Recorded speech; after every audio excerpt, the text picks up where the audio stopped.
Hi everyone, welcome back to my YouTube channel. I hope कि आप सब बहुत अच्छे होंगे। लास्ट पार्ट में हमने देखा था कि शिचिन और जियांगजेंग ने वांगशान को रोमांस करते हुए पकड़ लिया था, जिस वजह से विंग को बहुत ही ज़्यादा एम्बैरेसिंग फील हो रहा था। उसने वांगजी से कहा कि अगर किसी ने उसे कुछ भी कहा तो वो उसे छोड़ेगा नहीं। वांगजी ने उसे इस बात पर इंश्योर किया कि ऐसा कुछ भी नहीं होगा। वांगजी विंग को लेकर डाइनिंग रूम में आ गया था, जहाँ पर बाकी सब लोग खाना खाने पहले ही बैठ चुके थे। विंग को मैडम यू को देखकर अभी भी अनकंफर्टेबल फील हो रहा था, और होता भी क्यों नहीं, ये वही लेडी है जो हर बार उसके पेरेंट्स को नीचा दिखाने की कोशिश करती हैं। अभी भी वो उन लोगों को देखकर फ्रॉन कर रही थी। इस बात से विंग को बहुत ज्यादा गुस्सा आ रहा था, लेकिन तभी कांगसे सनरन ने उसका हाथ पकड़ा और उसे बिठाकर कहती है, आशियन, सब लोग कब से इंतजार कर रहे हैं और तुम दोनों हो कि कमरे से बाहर ही नहीं आ रहे हो। आओ खाना खा लो। सब लोग बैठकर खाना खाने लग गए थे। लंच खत्म होने के बाद विंग ने अपनी माँ को देखकर कहा, माँ, सब लोगों ने क्या डिसाइड किया? इस पर कांगजी सनरन ने स्माइल करके उसके चेहरे को छुआ। वो कहती है, यानली और जियांगजेंग चाहते हैं कि तुम भी उसी दिन शादी करो जिस दिन वो दोनों करेंगे, इसलिए उनकी बात तो माननी ही है। विंग पाउट करके कहता है, माँ, आई एम सॉरी, मेरी वजह से आप लोगों को इतना सब कुछ सुनना पड़ता है। इस पर वही चांगसे ने उसका हाथ पकड़ा। वो उसे देखकर कहते हैं, आशियन, मैंने कहा ना, तुम्हें इन सब के बारे में सोचने की बिल्कुल भी जरूरत नहीं है। हमने मिस्टर लैन से सारी बातें कर ली हैं, तुम्हें चिंता करने की जरूरत नहीं है। वांगजी ने अपने अंकल को देखा। वो कहता है, अंकल, तो शादी की डेट कब फिक्स करी है? इस पर लेंचिरन कहते हैं, तुम क्या चाहते हो? हम लोग सोच रहे थे कि नेक्स्ट मंथ तक कोई अच्छी डेट देख लें। इस पर विंग सरप्राइज होकर कहता है, नेक्स्ट मंथ? इतनी जल्दी? इस पर वांगजी कहता है, हाँ अंकल, नेक्स्ट मंथ सही है। वैसे भी मुझे तो लग रहा है नेक्स्ट मंथ भी दूर है। क्या इससे पहले कोई अच्छी डेट नहीं मिल सकती? इस पर लेंचिरन ने उसकी तरफ देखा। विंग पाउट करके कहता है, तुम्हारा दिमाग खराब हो गया, इतनी जल्दी कौन करेगा शादी? वांगजी उसे देखकर कहता है, मैं करूँगा, तुम करोगे, और ब्रदर करेंगे, ये सब लोग करेंगे। शिचिन को तो अपने भाई की बातें सुनकर हंसी आ रही थी। बाकी सब लोग भी वांगजी की यह हरकत देखकर उससे ही शॉक में देख रहे थे। विंग कहता है, क्या मतलब है तुम्हारा, सब करेंगे?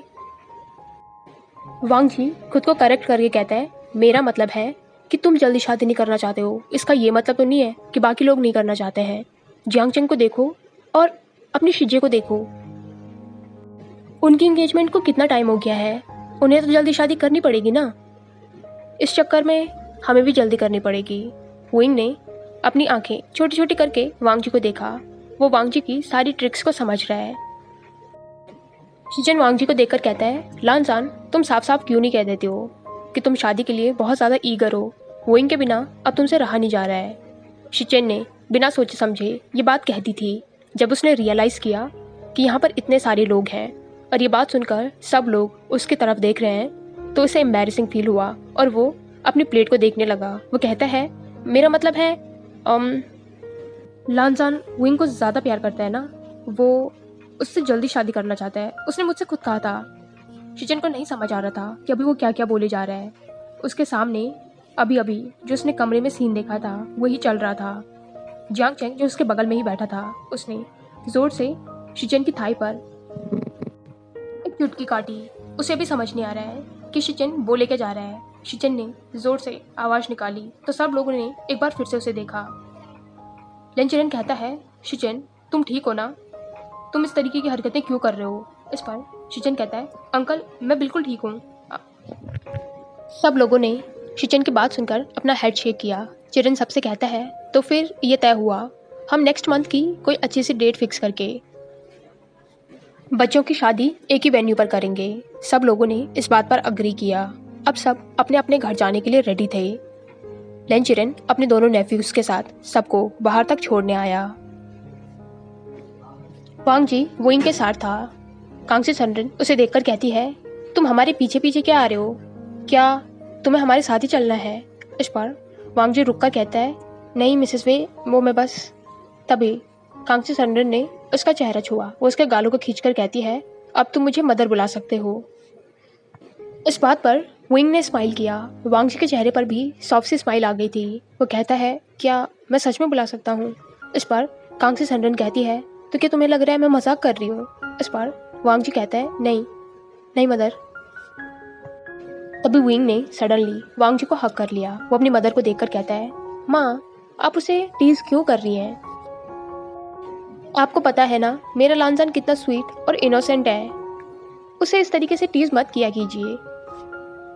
इस बात पर कांगसी सनरन ने उसका कान खींचा। वो कहती है, ठीक है कि तुम्हें दिख नहीं रहा है, यहाँ पर इतने सारे लोग हैं, तुम अभी भी उससे चिपक रहे हो। विंग पाउट करके कहता है, माँ वो मेरा हस्बैंड है। इस पर कांगसी सनरन ने अपनी आंखें बड़ी की। वो उसके कान को मरोड़ कर कहती है, अभी वो तुम्हारा हस्बैंड बना नहीं है, इसलिए चलो मेरे साथ। विंग ने वांगजी को छोड़ दिया था। वो अभी भी ड्रामा कर रहा था। वो वांगजी से कहता है, लांजान तुम देख क्या रहे हो? मदर मेरा कान तोड़ देगी। लेकिन वांगजी तो वहां पर खड़ा खड़ा उन लोगों को देख रहा था। उसके चेहरे पर एक प्यारी सी स्माइल थी और सेम यही हाल वे चांगसे का भी था। तभी वहां पर जियांगचेंग आ गया, इसलिए कांगसी सनरन ने विंग को छोड़ दिया। जियांगचेंग कहता है, विंग जरा इधर आना।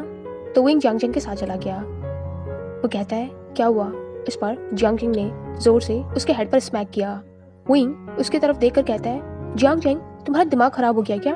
मुझे इस तरीके से क्यों मार रहे हो? इस पर जियांगचेंग कहता है, अभी बताओ तुम्हारी मदर को तुम क्या कर रहे थे? उस पर विंग कहता है, ये क्या बात हुई? जियांगचेंग तुम मेरी मदर के जासूस की तरह क्यों काम करते हो? वैसे भी मैं कोई बच्चा नहीं हूँ, ये सब कुछ तो मैं कर ही सकता हूँ।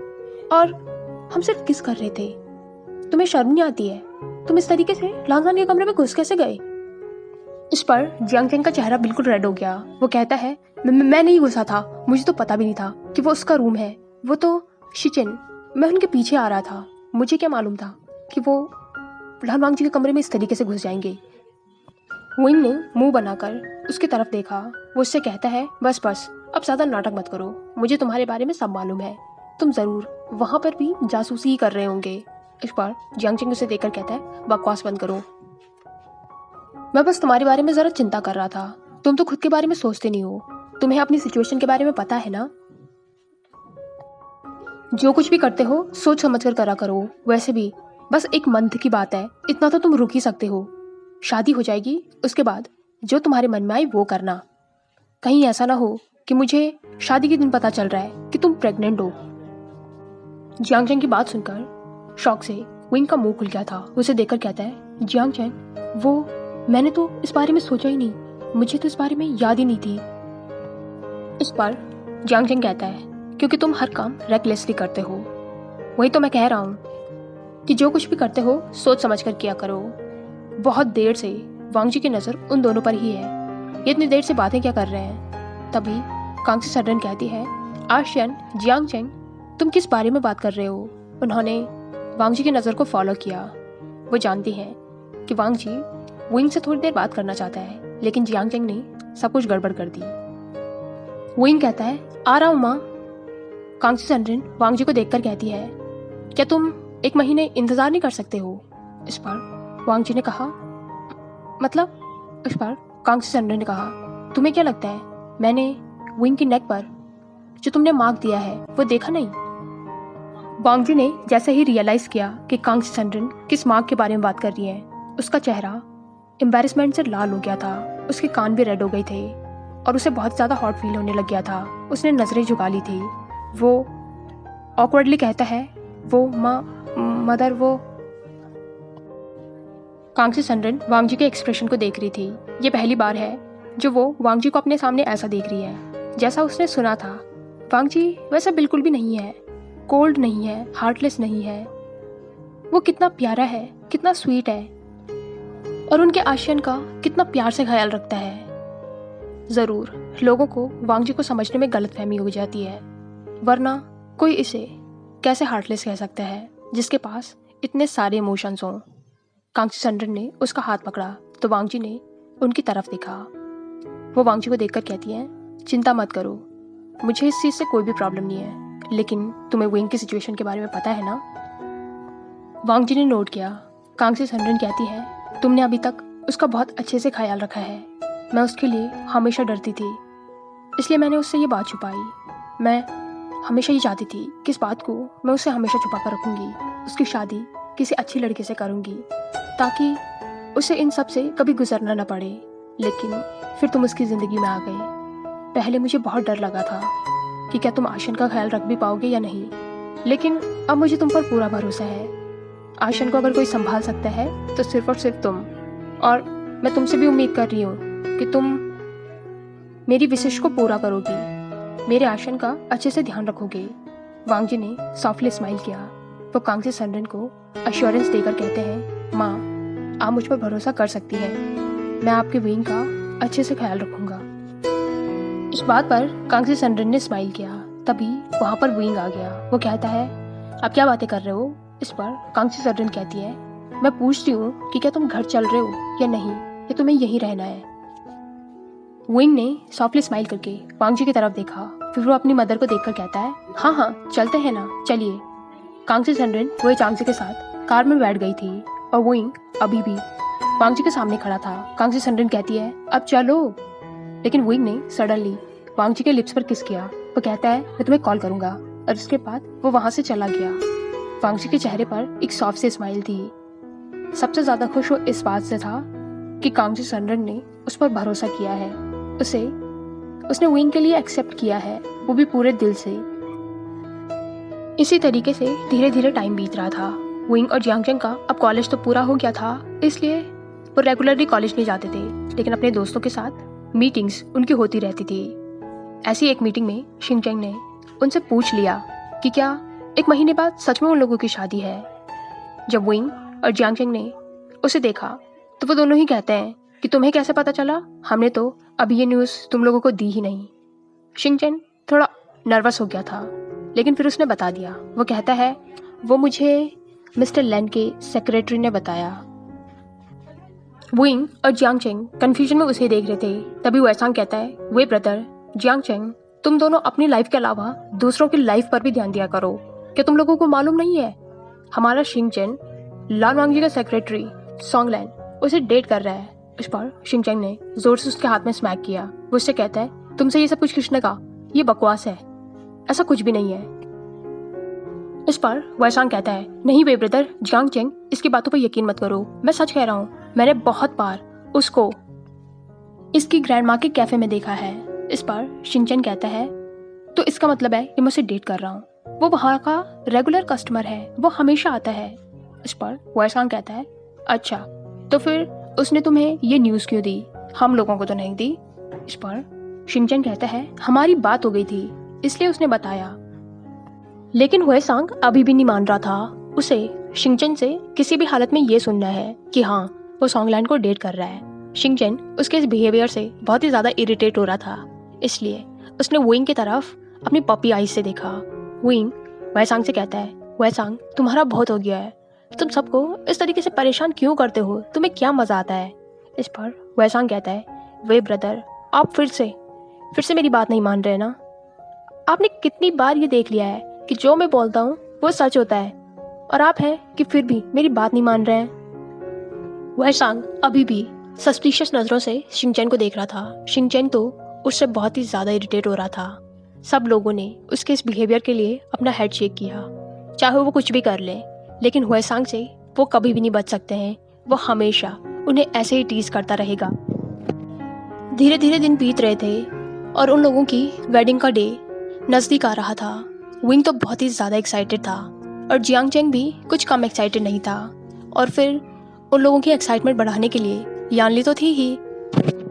वो हर दूसरे दिन उन लोगों को किसी न किसी बहाने से घर से बाहर ले जाया करती थी, कभी शॉपिंग के बहाने से तो कभी स्किन केयर से।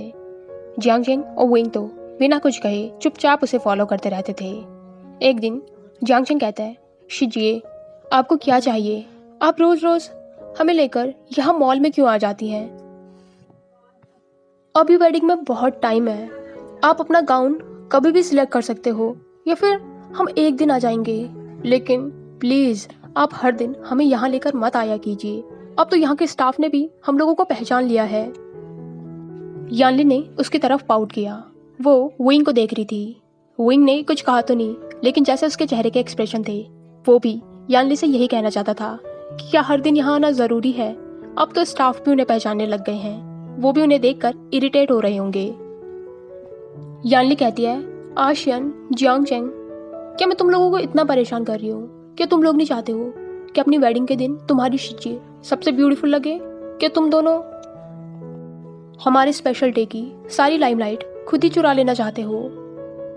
तुम लोग बात समझो ना, उस दिन मुझे स्पेशल लगना है ज़िशुआन के लिए। इस पर विंग मुंह बनाकर कहता है, उस पीकॉक के लिए आपको क्यों स्पेशल लगना है? आप स्पेशली हो। ट्रस्ट मी, अगर आप उसके सामने ऐसे भी जाओगे ना जैसे आप हो, तब भी वो अपनी बड़ी बड़ी आंखें फाड़ कर आपको देखता रहेगा, क्योंकि वो आपके पीछे बिल्कुल पागल है। इस पर यानली के चेहरे पर स्माइल आ गई। वो कहती है, बस बस, मुझे पता है तुम लोग मुझे मक्खन लगा रहे हो, लेकिन फिर भी मैं तुम लोगों की बात मान लेती हूँ।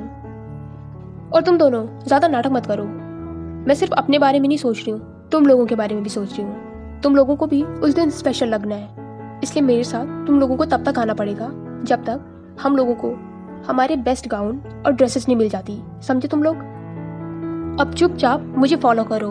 और फिर यानली वहाँ से चली गई। विंग और जियांगचेंग ने हेल्पलेसली एक दूसरे को देखा। अब वो अपनी शिजी को मना थोड़ी कर सकते हैं, इसलिए दोनों ही उसके पीछे जाने लगे। घर आकर विंग बहुत ज़्यादा एग्जॉस्ट हो गया था। कांगची सनरन के चेहरे पर तो स्माइली थी। उसे पता है कि विंग को यानली और जियांगचेंग के साथ टाइम स्पेंड करना कितना अच्छा लगता है, लेकिन लग रहा है कि आजकल यानली उन लोगों से कुछ ज़्यादा ही काम करवा रही है। सडनली विंग का फ़ोन रिंग हुआ और उसके चेहरे पर एक बड़ी सी स्माइल आई। कांगची सनरन उसकी स्माइल देखकर ही समझ गई थी कि ज़रूर वांग जी का कॉल है। विंग दौड़कर अपने कमरे में चला गया। वो बेड पर पीठ के बल लेटकर वांग जी का फ़ोन अटेंड करके कहता है, लानजान, तुम्हारी आवाज़ सुन के लिए मैं तरस गया हूँ, तुम कहाँ हो? इस पर वांग जी कहता है, क्या तुम मुझे मिस कर रहे हो? उस पर विंग कहता है, बहुत, लेकिन मुझे लग रहा है आजकल तुम मुझे मिस नहीं कर रहे हो, क्योंकि तुम मुझे रेयरली कॉल कर रहे हो। इस पर वांग जी कहता है, विंग, ऐसा नहीं है, एक्चुअली आज मैं थोड़ा बिजी था, इसलिए तुम्हें कॉल नहीं कर पाया, लेकिन अब मैं ज़्यादा बिजी नहीं रहूँगा, तुम्हें प्रॉपर कॉल करूँगा। वैसे तुम्हारी आवाज़ ऐसे क्यों आ रही है? क्या तुम कुछ कर रहे थे? इस पर विंग कहता है, मैं बहुत ज़्यादा थक रखा हूँ, तुम्हें तो पता है ना आजकल शिजी को न जाने क्या हो गया है, वो हर दिन हमें घुमाती हैं। लानजान, माय स्वीट लानजान, तुम तो सुपर हीरो ना, सब कुछ कर सकते हो, प्लीज़ मेरी शिजी के लिए एक ब्यूटीफुल सा गाउन अरेंज कर दो, ताकि वो हमें इतना ज़्यादा ना घुमाए, उन्हें उनकी पसंद का गाउन नहीं मिल रहा है। इससे वांग जी के चेहरे पर स्माइल आ गई थी। उसने विंग को टीज करने का सोचा। वो उससे कहता है, एक्चुअली एक ब्यूटीफुल गाउन तो है मेरी नज़र में, लेकिन मिस जियांग उसे नहीं ले सकती हैं। विंग बैठ गया था। वो कहता है, क्यों नहीं ले सकती हैं? इस पर वांग जी कहता है, वो गाउन किसी ब्यूटीफुल के लिए बना है। इस पर विंग कहता है, तो तुम कह रहे हो मेरी शिजिया ब्यूटीफुल नहीं है?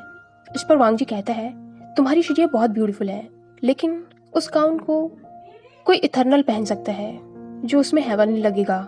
इस पर विंग मुंह बनाकर कहता है, मेरी शिजिया से ब्यूटीफुल कौन है? कोई भी नहीं हो सकता है। प्लीज तुम उन्हें वो गाउन दिला दो ना, तुम मेरे लिए इतना तो कर ही सकते हो। इस पर वांग जी कहता है, आर यू श्योर कि मैं उन्हें वो गाउन दिलवा दूं? तुम श्योर हो? इस पर विंग कहता है, मैं क्यों श्योर नहीं हूँगा? वांग जी कहता है, क्योंकि वो गाउन मैंने तुम्हारे लिए अरेंज किया है। इस पर विंग शॉक हो गया था। वो कहता है, तुम पागल हो गए हो, मैं अपनी वेडिंग पर गाउन पहनूंगा? इस पर वांग जी मुंह बनाकर कहता है, तुम्हें गाउन ही पहनना चाहिए। तुम क्या पहनोगे? क्योंकि तुम मेरी ब्राइड हो, और ब्राइड तो गाउन ही पहनती है ना। मैंने कितने प्यार से तुम्हारे लिए वो गाउन सिलेक्ट किया है। Wing please. और विंग को समझ आ रहा था कि वांग जी उसे टीज कर रहा है। वो कहता है, यू पॉवर्ड बास्टर्ड, मैं तुम्हें वो गाउन पहनाऊंगा।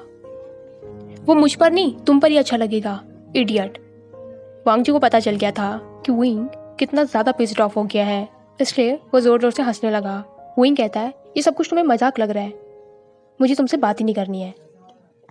वो कॉल कट करने ही वाला था, तभी वांग जी कहता है, ओके सॉरी, आगे से मैं ऐसा मजाक नहीं करूँगा। ठीक है, तुम मिस जियांग से पूछ लेना, जब भी वो फ्री हो मैं तुम लोगों को मिलूंगा, उनके लिए एक प्यारा सा गाउन सिलेक्ट करेंगे। विंग कहता है, तुम श्योर हो? इस पर वांग जी कहता है, हाँ मैं बिल्कुल श्योर हूँ, प्रॉमिस। तुम लोग जब भी फ्री हो मुझे बता देना, मैं आ जाऊँगा। इस पर विंग कहता है, थैंक यू सो मच, मुझे पता था मेरी प्रॉब्लम सिर्फ तुम ही सॉल्व कर सकते हो। लव यू लानजान। तुमसे बाद में बात करूँगा। इस पर वांग जी के चेहरे पर स्माइल आ गई। वो कहता है ठीक है, मैं भी बाद में बात करूँगा, bye. Hi everyone, I hope कि आपको ये पार्ट पसंद आया हो। अगर आपको ये वीडियो पसंद आई हो तो इसे लाइक, कमेंट, शेयर और चैनल को पक्का से सब्सक्राइब कीजिए। Thank you.